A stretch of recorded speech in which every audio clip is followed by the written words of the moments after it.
7টি কারণকে সামনে রেখে জাতীয় সমাবেশের ডাক দিয়েছি। এর পিছনে আরো অনেক জাতীয় আন্তর্জাতিক কারণ আছে।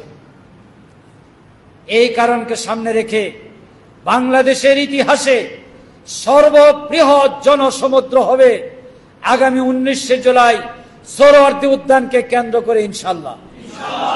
সারা বিশ্বকে আমরা অনেকগুলি মেসেজ দিতে চাই। প্রথম মেসেজ হবে, 1 নম্বর যে বক্তব্য আছে, সকল গণহত্যার বিচার করতে হবে বাংলাদেশের বুকে। এটা গণহত্যা বলা হয় নাই, সকল গণহত্যা। সকল বলতে 1 নম্বর, শাপলা চত্বরে হত্যা করে যত নিরীহ মানুষকে খুন করা হয়েছে, সকল খুনের বিচার করতে হবে বাংলাদেশে। আল্লামা সাঈদীর রায়ের পর একদিন 1 সপ্তাহের মধ্যে 174 জন মানুষকে হত্যা করে বাংলাদেশে রক্তাক্ত করে দেওয়া হয়েছে। এই দ্বিতীয় গণহত্যার বিচার করতে হবে। তৃতীয় গণহত্যা হবে এই 1 জুলাই থেকে শুরু করে 5ই আগস্ট পর্যন্ত বাংলাদেশের বুকে যে ভাইদেরকে হত্যা করা হয়েছে, পঙ্গু করে দেওয়া হয়েছে, আহত করা হয়েছে, এই মানবতা বিরোধী অপরাধ এবং এই গণহত্যা সহ 3টি গণহত্যাকে বলেছি সকল গণহত্যার বিচার বাংলাদেশের মাটিতে করতে হবে, ইনশাআল্লাহ। People's will is the supreme law. জনগণের ইচ্ছাই হলো সর্বোচ্চ আইন।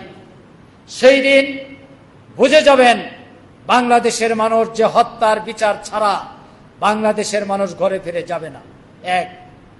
2 নম্বরে আমরা বলেছি প্রয়োজনীয় সংস্কার করতে হবে। সংস্কার অনেক লম্বা জিনিস। সুন্দর একটি বাক্য ওনারা ছেড়ে দিয়েছেন, সংস্কার একটা চলমান প্রক্রিয়া। নির্বাচিত সরকার সংস্কার করবে, অত্যন্ত ভালো কথা। আপনারা নির্বাচিত হয়ে রাষ্ট্র পরিচালনা করেছেন 3 বার। কয়বার সংস্কার করছেন? 3টি সংস্কারও তো আপনারা করেন নাই। 54 বছর যারা রাষ্ট্র চালিয়েছে বাংলাদেশে তারা কোনো সংস্কার করে নাই। অর্থনৈতিক সংস্কার, রাজনৈতিক সংস্কার, জুডিশিয়াল সংস্কার, অ্যাডমিনিস্ট্রেটিভ সংস্কার, সকল সংস্কার যেটা অপরিহার্য মিনিমাম, এবং যেখানে ভূত লুকিয়ে আছে স্বৈরাচারের, সেই ভূত তাড়ানোর জায়গায় সংস্কার করতে হবে। কি সেটা? একই ব্যক্তি যিনি সরকার প্রধান হবেন তিনি আর দলের প্রধান থাকতে পারবেন না। কারণ তিনি সরকার প্রধান হইয়া বাংলাদেশের মানুষের উপর আঙ্গুল ঘুরান, আর দলের প্রধান হয়ে দলের মানুষকে তিনি কুক্ষিগত করে রাখেন। এই 2 শক্তি বাংলাদেশের মানুষকে জিম্মি করে ফেলে। এটাই শেখ হাসিনা করেছিল 15.5 বছর।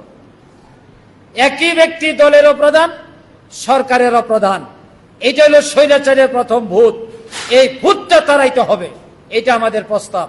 এরপরে আমরা বলেছি একই ব্যক্তি 2 বারের বেশি প্রধানমন্ত্রী হতে পারবে না। এটা সংশোধন করে 10 বছর করা হয়েছে। 10 বছর মানে 2 মেয়াদ।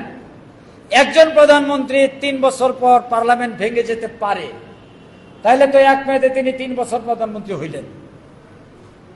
আর যদি 2 বারের বলি তাহলে দ্বিতীয়বার 3 বছরে শেষ, দ্বিতীয়বার তাহলে তার মেয়াদটা 10 বছর হয় না।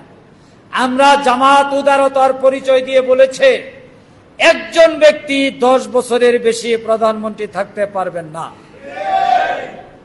এরপরে তৃতীয় যে পদ্ধতিটা আমরা বলেছি পিয়ার পদ্ধতি, এটা নিয়ে নানান বিরোধী বক্তব্যগুলো শোনানো হচ্ছে, পক্ষের উপকারিতাগুলো শোনানো হচ্ছে না। আসলে বলা হয় যে এখানে নাকি নেতৃত্ব তৈরি হবে না, কেনা বেচা হবে, এমপি বিক্রি হয়ে যাবে, অস্থিতিশীল সরকার হবে, স্থায়ী সরকার হবে না। পিয়ার পদ্ধতির সবচেয়ে বড় উদাহরণ হইল আজকের তার্কি। তুরস্ক তো টিকে আছে 91 সাল থেকে 34 বছর যাবৎ। তার্কি যদি টিকে থাকতে পারে, বাংলাদেশ পারবে না কেন? একটা সিটে ভোটার হইল 5 লাখ। একজন লোক 1,51,000 ভোট পেয়ে এমপি হয়ে গেলেন কাস্ট ভোটের, আরেকজন পাইলেন 1,49,000, মাত্র 2,000 ভোটের ব্যবধান। এইভাবে সারা বাংলাদেশে 300টি আসনে, কোন জায়গায় 300 ভোট, 500 ভোট, 600 ভোট। হবে কি, সরকার যিনি গঠন করবেন তিনি 300-400 ভোটের ব্যবধানে 1.5 শতাধিক জায়গায় এমপি হবেন, আর 1.5 শতাধিক জায়গায় 300 থেকে 2,000-3,000 ভোটের ব্যবধানে প্রতিদ্বন্দ্বী ফেল করবে। এটার নাম কিন্তু যথার্থ প্রতিনিধিত্ব নয়। আমরা বলছি, যিনি যে পরিমাণ ভোট পাবেন পার্সেন্টেজ করে পার্লামেন্টে সেই পরিমাণ প্রতিনিধিত্ব হবে। এই কারণে ওনারা পিআর পদ্ধতি চাচ্ছেন না, যে জামাত এককভাবে যে ভোট পাবে পিআর পদ্ধতি হয়ে গেলে বাংলাদেশের মানুষ তখন দলে দলে লক্ষ লক্ষ কোটি কোটি মানুষ সারা দেশে খালি দাঁড়িপাল্লা সিল মারতে থাকবে, ভোটের পার্সেন্টেজ হয়ে যাবে জামাতের সবচেয়ে বেশি।